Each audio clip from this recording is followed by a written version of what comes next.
Welcome to the Spiritual Chats podcast. I'm your host, Reid, also known as Emerald Lotus. Each week, I sit down with a unique guest to discuss various aspects of spirituality. Each guest is a master in their specific niche. Not only will they share their wisdom with us, but we'll also get a chance to know some of our favorite creators a little bit better.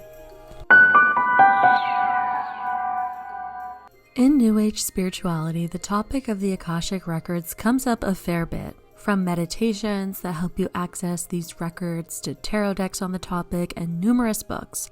I've even had multiple requests to do tarot spreads and other content inspired by the Akashic Records. But what is the Akashic Records and why is it important?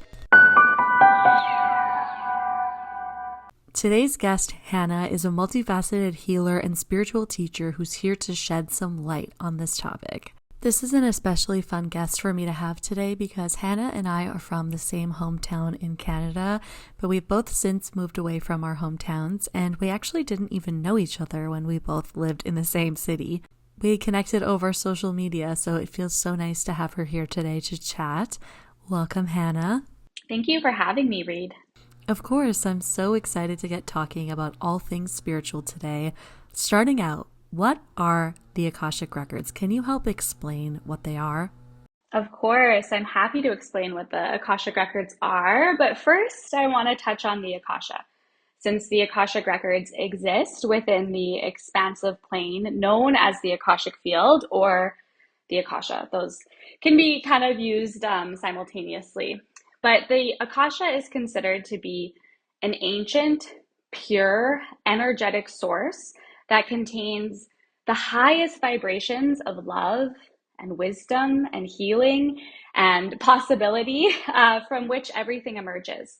So it exists within the invisible field of intelligent information beyond space and time. So it has existed since the beginning of time, or what we would consider the beginning of time, since we know time is a man-made construct. The Akasha is actually Sanskrit for the word ether, or space, or sky, and some would consider it to be the fifth element. So working within the Akasha, or the Akashic field, whatever you want to refer to it as, it actually allows for a myriad of possibilities. For alignment, for creation, for healing, for your highest path and purpose. So the Akasha has actually existed long before the physical world did and is related to the aspects of the soul. So when we work within the Akasha, we then enter the level of the soul by accessing what? Our Akashic Records. So the Akashic Records exist within the expansive, limitless healing field of the Akasha and contain all memories and choices, both positive and negative, that the soul has made along its soul path during this incarnation and previous ones. And our Akashic Records hold the true blueprint of the soul and of the divine feminine. So when you work within your Akashic Records, you have access to new choices and future possibilities that are most aligned to the highest purpose of your soul within this current lifetime. So through the Akashic Records, we can actually clear blocks that exist at the soul level due to negative choices that the soul has made in previous incarnations. And when we're referring to positive and negative choices within our Akashic Records, to make it really simple, positive choices are ones that are made in alignment with our true divine nature and the empowered person that we're being called to be, while negative choices are the ones that do not align to our true divine nature and our powered expression. So to simplify all that, the Akashic Records hold the blueprint for our true divine nature, which includes perfect prosperity, health, radiance, fulfillment, purpose, love, and authentic expression. Wow, there was so much wisdom and so much to process in what you just said. I am so excited about this. I love that we're getting into this. And one of the reasons that I really wanted to talk about this is because I know you can do meditations to access your Akashic Records or see into this blueprint. And when I've done this in the past, I went to a workshop for understanding my Akashic Records, but mine was like fragmented. I was having a hard time seeing anything or understanding anything. And I've personally done a lot of meditation and hypnosis and past life regressions in the past, and I've been very successful at it.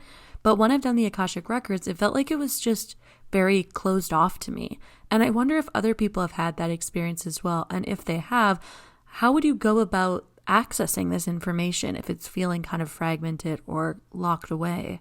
Oh, yeah, that's very common.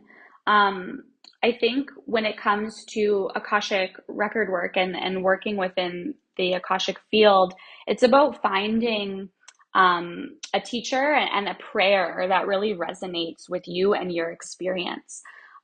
So I'll just share a little bit because my journey might speak to some people because I started as someone who kind of self-taught myself how to access the Akashic field, which was through meditation. But to be able to get to a place where I was able to access that high vibrational information without it becoming fragmented was doing a lot of nervous system regulation in my body, and really creating safety in my body and my internal system so that I could hold the level of expansion that comes with accessing my Akashic records and the Akasha. Now, that being said, I also read Linda Howe's books. Okay, Linda Howe is very well known in the community of Akashic Records, and she has multiple books, but the one I started with, it was called How to Read Your Own Akashic Records. It was very, very straightforward, and it was one of those books that I read it, and I was like, oh my God, I think I wrote this. Like, who is this woman? I feel like I wrote this. I resonated so deeply with it. And so I explored her prayer. And actually, most Akashic record readers out there use Linda Howe's prayer because it is so well known and it is so deeply integrated. That being said, in April of 2022, after a year and a half of doing this work and feeling a little bit disconnected from integrating it into my body and integrating it into my experience as Hannah Stinson in this life, I came across Tara Preston, and she is the founder of the Akashic Women's School. And so I ended up working with Tara for 2 years. I trained with her through all of her certifications and her teacher trainings within the Akashic Records. And she uses what is called the Flower of Life Akashic Healing Method. It is her channeled method. And that's the method I work with to this day. And it is so embodied because the way that she has taught me and she teaches others and I felt before I even met her was that the Akashic Records exist in our subconscious cellular DNA. So they are a part of our physical body. So we can't negate the fact that we are also human and divine, right? But that we are human, and that sometimes that information can seem so outside of ourselves. So it's like, how do we bring it into our bodies? Which I believe goes back to what I said at the beginning of the question around how important it is to regulate our nervous systems and to create buoyancy in our nervous systems so that we're not in a sympathetic state and trying to channel from a sympathetic state or go into meditation straight from a sympathetic state. And I know we're not here to talk about the nervous system, but it's the foundation to all the work that I do. So I thought it was necessary to touch on that. No, I'm really glad you did. That was so interesting because when I did my Akashic Records workshop in the past, my nervous system was completely unregulated. Like I was living in a place of fight or flight constantly. It was bad. I had to get a lot of help and diagnoses, and it's been a long journey, but that was almost like the starting point. And now you're saying all of this for me to start working on my nervous system without even knowing that there was this link. That is very interesting. And even though we aren't necessarily here to talk about the nervous system, I know that a lot of people have a hard time regulating their nervous system. Are there any tips that you would say to listeners and to me as well for kind of getting the nervous system regulated so that we can start this journey to accessing the records and connecting more with our body and being able to then connect with our divinity? Yes, I love this question. And I'm totally happy to take a little nervous system tangent. The thing with our nervous system, our central nervous system, is that in order to create buoyancy, and when I say create buoyancy in our nervous system, I mean that when we're activated and we go into a sympathetic state, right? We go from a ventral vagal state. Ventral vagal is the homeostasis of our nervous system, so to speak. And we get activated, we go into that sympathetic state. It's about being able to regulate ourselves back into that ventral vagal without going into a dorsal vagal shutdown. Dorsal vagal shutdowns in our nervous system is when we experience lethargy, depression. It's when, if you have any sort of mental illness or chronic illness, like things get very exacerbated. And that's because our body's just trying to keep us in survival mode, right? It's just trying to keep us alive. And so most of us are living in sympathetic states, right? Like the world we live in kind of unfortunately encourages that. And so with our nervous system, it's about creating consistency and coming back to our bodies through practices that make us feel safe. So I'll share some things that work for me and my clients, and then listeners and you too, Reid, like really go and take it and practice and see what feels good for your body, because we're all different. We want to honor our own experiences. But the simplest thing that you can do is bringing your hands over your heart, closing your eyes, and taking at least 5 deep breaths. And maybe let's all do this now together, listeners as well. So just bringing your hands over your heart, closing your eyes if that feels safe and comfortable for you, or just bringing your eyes to a soft gaze in front of you.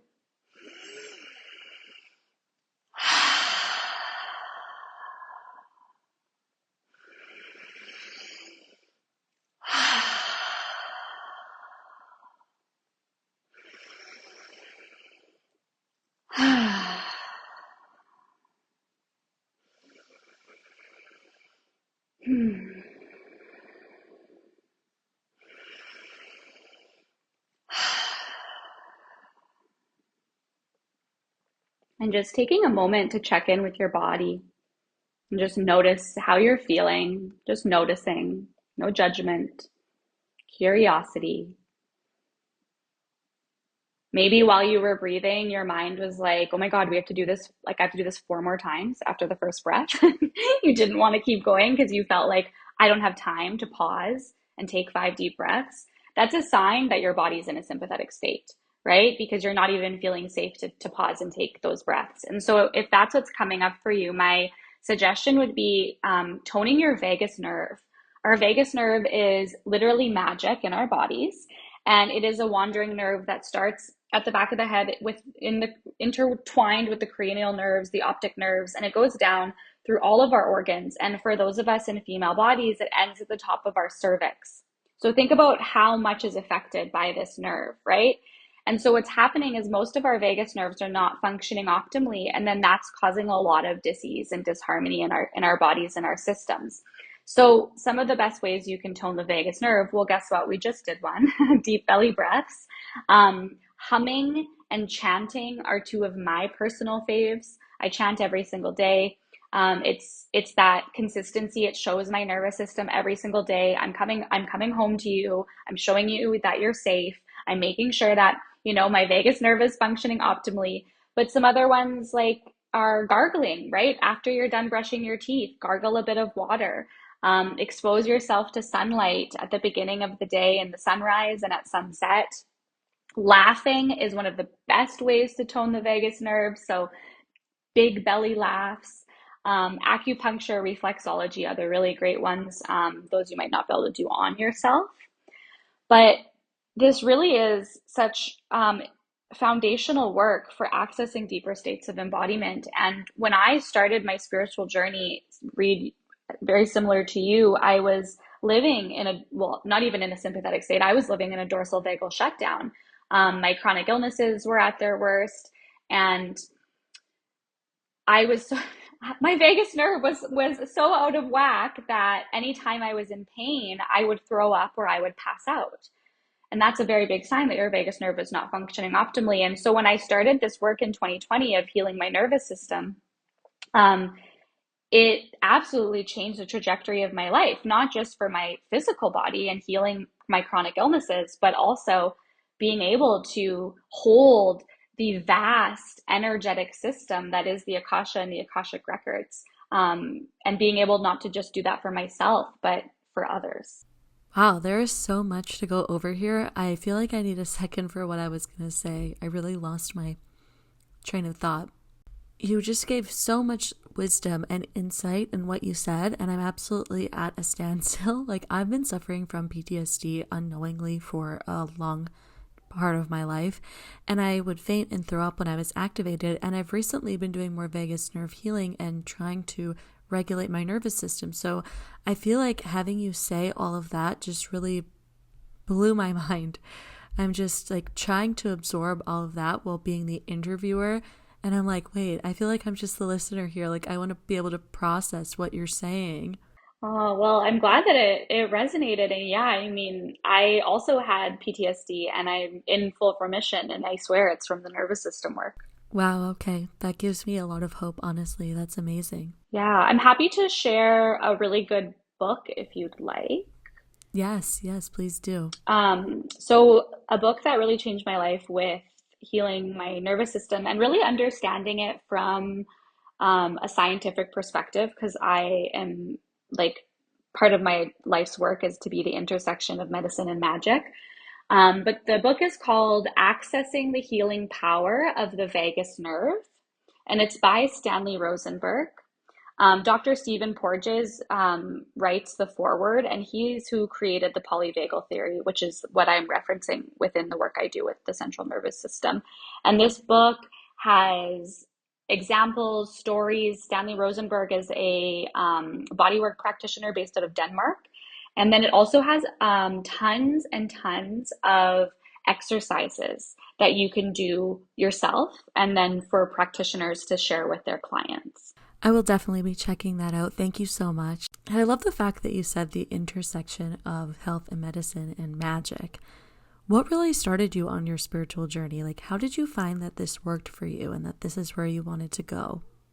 Oh, my spiritual journey started actively, I could say. I was like, I feel like I've been passively on this journey since my soul came earthside. But I had a substance abuse problem. I was addicted to alcohol and some drugs for over 10 years. I'm 5.5 years sober. I'm over 5.5 years sober. Wow, congratulations. Oh, thank you. Thank you. January 1st, 2019, I woke up after a night of shenanigans, we'll put it that way. And I heard a voice, which at the time I thought was an ancestor. Now I realize was just my higher self. And they said to me, what the heck are you doing? And heck was replaced that with a more profanity, but it was a wake up call for my higher self of really just asking me like, what are you doing with your life? And I was kind of living a double life. I had the life I lived at nights and on the weekend of like this party girl, so to speak. And then I had my true self, my highest self, which was showing up in my work and my passions. I mean, I've always been involved in healing, whether it was just from listening to my friends, right? Like always being the voice of reason from a young age to eventually working in addictions and mental health before I started my business. So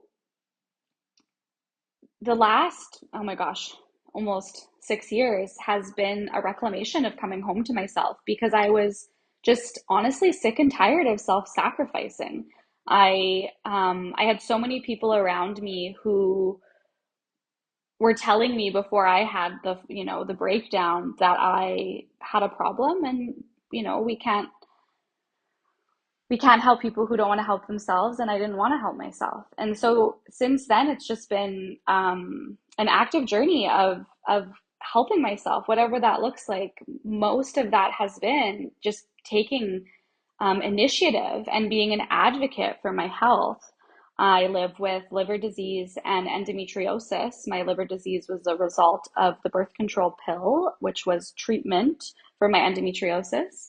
And being in a place where I was so debilitated by my physical illnesses, I started to realize I felt so much more comfortable being in the energy of spirit. I felt so much more comfortable with my spiritual chakras, right? Like I was so dissociated from my body. So what happened was I went down that path of ascension, right? I went down the path of ascension that most of us do on our spiritual journeys, where we're being told we have to leave and exit this body to receive higher guidance and wisdom. And I think that there's medicine there, don't get me wrong, but we are humans, we are divine beings having a human experience. And so something I started to realize right before I had liver resection surgery, which was the life-saving surgery I had in October of 2021, that if I was going to truly heal my chronic illnesses and like blow my doctor's minds and heal from things that they told me I would, live with forever, I was going to have to descend. I was going to have to come back into my body and integrate everything that I had learned in the spiritual plane, the ancestral plane, whatever you want to call it, the cosmic plane, source. Um, and that came to the nervous system work. And that's where I feel like there's this intersection of medicine and magic. It's like the more we can create safety and ease in our bodies, the more we have the ability to access these parts of ourselves, like our cosmic DNA and so forth, right?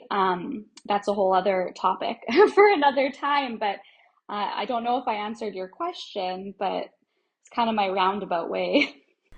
No, you absolutely did. That was so inspirational. Just the talk of reclaiming your power, especially amid having such a hard time with your health. I think a lot of people, myself included, can resonate with that.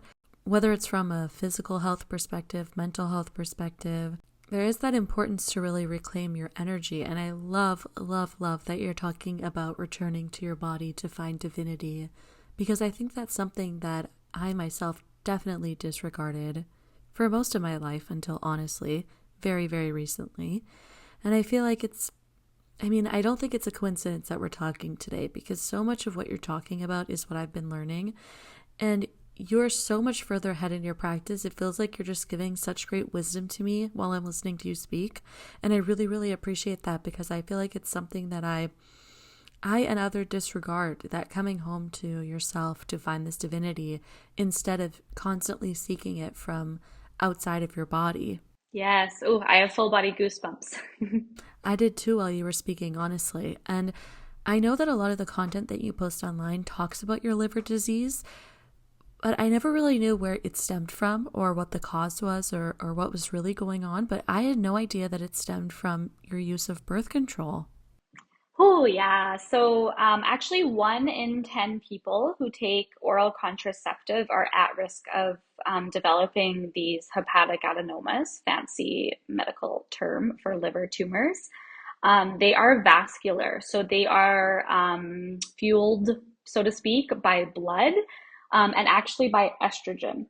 So, what was happening was, because my endometriosis was so debilitating, my doctors decided to stop my bleeds, and I just took birth control consecutively, right? Like I just didn't get a period, and that went on for 6 years, and I was on birth control for 9 years. So 3 years I had a period on it, 6 years I did not have a period on it. And my body was just, being pumped with all of this estrogen. Even when they switched me to a progesterone-based pill, I think that there was already so much damage done. Um, so I ended up, when I was first diagnosed, I ended up with 7 tumors. And when they went in and did my surgery, the largest tumor on my liver was 7 centimeters. So it was half the size of my liver. Wow. Wow, that is insane. And how has your healing journey been now? Have you healed from this, or is this still something that you're dealing with?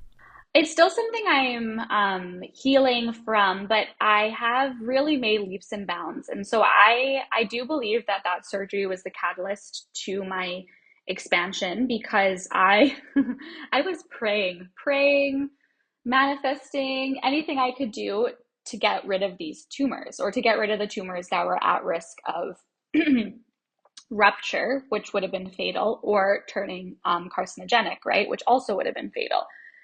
And the way that the universe manifested this for me was that surgery.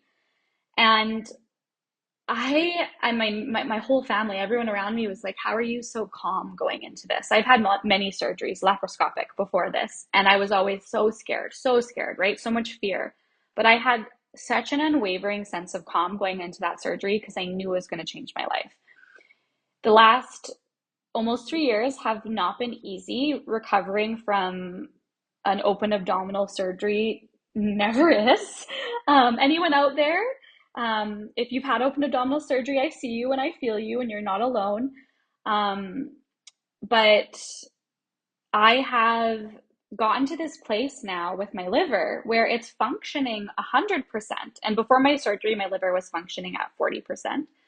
Um, but I still have over 20 tumors. Okay. And so my doctors are actually shocked because they have no idea how this is all happening.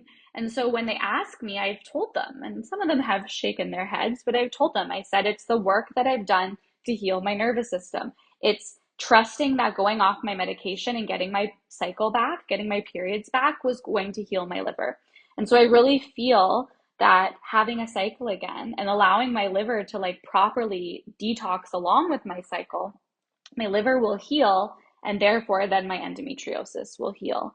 Um, I take a very holistic approach. So I went the Western medical route and it did what it needed to for me, but I really manage my symptoms for both my chronic illnesses with natural medicine, right? Like homeopathic medicine, acupuncture, Reiki.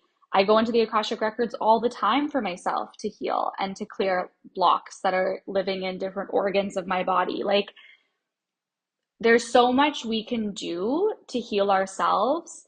We just have to kind of decondition ourselves from what we've been taught and trust our own intuition because we know our bodies best, right? So I've had doctors my whole life tell me that my decision was wrong, and then they had to bite their tongue in the end because I know my body best. You know your body best. Beautiful. Yes, I love that. And right as you said it, I was thinking the importance of trusting your intuition and finding that balance, whatever that balance means for you. That is so beautiful. And so you talked before about clearing blockages within the Akashic Records or within the soul. How would somebody go about doing that? Yeah, so the way that I have been taught to clear blocks is through my training with Tara Preston through her Akashic Women's School. In the advanced Akashic certification, um, I learned like all the block clearing, but in her level 1 certification, I learned past life block clearing, and that's actually what I teach now. So I do run a 5-week group mentorship 4 times a year. It's called the Akashic Wisdom Program, and that's where I teach people how to read their own Akashic Records and how to do past life block clearing, which is so profound because we are holding so much from our past lives that can be really sneaky, right? Like these karmic patterns that sometimes we're like, oh my God, like, why do I keep attracting that type of boss? Or why do I keep going back to like these types of relationships? And like, you've done all the inner child work and inner teen work and you still can't figure out why. Well, it's probably past life, right? Or it's ancestral. Now, block clearing on your own. Linda Howe's method does not go in depth into how to clear blocks. So I didn't learn how to do this soul level block clearing until I found Tara Preston, and I just want to keep like shouting her out because she's such an amazing woman. So if like anyone's interested in learning from her, definitely, or if you're interested in learning from me, because I'm trained under her. But yeah, it is something that requires dedication, integration, and support. Yeah, that makes sense for sure because we are dealing with something so massive. I mean, like I said, I've tried to do Akashic Record work in the past and had such a hard time because I guess I was so stunted by my physical body not being ready to access that type of information. What would you say the starting point would be for someone that is really just wanting to start looking into this and figuring it out for themselves? I would definitely like let your intuition guide you to a teacher, whether that's through a book or through investing in like a course or a program or whatever. Linda Howe's books are wonderful. Like, even though in my own experience, I started to outgrow them and I found something else. I didn't have to. I chose to find something else. It doesn't mean that I don't recommend that to every single person I talk to. All of my clients, most of them, before they actually even come and do my Akashic Wisdom program, they have read at least one of Linda Howe's books, and started to integrate on their own. Now, the other like complementary work to getting yourself attuned to this type of high vibrational soul level healing work is to start to explore with different divination practices, that really like you feel so connected to, right? Like, I'm sure you feel this, Reid, with tarot. It's like, oh my God, of course I have a past life connection to this. Like, this just is so part of my DNA. That's how I felt with the Akashic Records. That's how I felt with tarot. That's how I feel with like spells and witchcraft. And I really believe that cultivating a deep practice within my tarot practice, within my spells, within my chanting, all supported me going deeper into the work of the Akasha and the Akashic Records, because I had built a really deep connection with my intuition, right? And we're going to go back to that, I'm sure, a couple times, because the work in the Akasha and our Akashic Records, like we are naturally in communication with our intuition. But if we have not built a connection with our intuition, if we still don't know how to determine what is anxiety or our intuition, or our trauma response or our intuition, then the Akashic work is going to feel so out of reach. It doesn't mean that you're not able to do that. Everyone, I believe, has the ability to do this work, right? We just kind of have to get out of our own way and decondition and find different ways to trust ourselves, which is why the nervous system work is so foundational, because that's creating trust in your body, and your intuition lives in your body. That is just so beautiful. Everything you've said today has just been so, I feel so rejuvenated hearing what you've had to say. It's been awesome having you here. Oh, thank you. So now let's get to the Q&Q segment, which is the question after question, where we ask Hannah multiple questions in a somewhat rapid fire, although don't feel the need to rush, style. So let's get into it. Are you ready, Hannah? I'm ready. Okay, so as a tarot professional, let's see. What are your top 3 favorite tarot cards? The Empress, Queen of Cups, Nine of Pentacles. I love that you just knew exactly what you were going for there. Love it. Very divine feminine. I know, I was like, it's so obvious. If you had to spend an afternoon with a tarot card that came to life, which one would you choose? King of Swords, because it's definitely the energy I need the most. That is so interesting. So you'd kind of pick the one that you're lacking in more so than the one you feel the most connected to. Yeah, because it's like, if I get to spend a day with them, I get to learn from them in a way that I clearly haven't like integrated yet in my experience. That is genius. I love that. That's a great answer. What are your favorite tools for spell work? Ooh, candles, herbs. I'm big on herbs. I love, there's so much you can do with herbs anyways, but I love to create my own teas, and tinctures. I love to work with essential oils. I love to work with the elements of my garden to create flower essence. Yeah, those would be my favorite. Beautiful. And what is one of your favorite spiritual quotes or mantras that you live by? The soul always knows what to do to heal itself. The challenge is to silence the mind. Carolyn Myss. Hannah, thank you so much for being here today. You've been so open and vulnerable and informative and honest. I feel like I need to go now and process everything you've said, look up every resource you mentioned. I'm just so appreciative of having you here. It's been wonderful to hear from you. So where can our audience find you online, and is there anything you'd like to plug about your offerings? You can find me at healingwithhannah.ca, so www.healingwithhannah.ca. You can find me on Instagram at healing.with.hannah. Those I usually hang out on Instagram, and my website has all of my offers. But if you're interested in learning how to read your own Akashic Records, like I mentioned, I do have my Akashic Wisdom program. It's a 5-week group mentorship, and the next start date will be November 18th, which is a Monday. We'll be running in the evenings for 5 weeks. Otherwise, you can find out all about all my magical offerings on my website. And if you just want to book a tea date to chat and get to know each other better, I offer that for virtual tea dates. They're one of my favorite things to do. I hope that some people will go and take your Akashic Records course, and if you do, please let Hannah know that you found out about her through this podcast. Thank you. Thank you so much, Hannah. It's been amazing having you here today for this therapy session for me.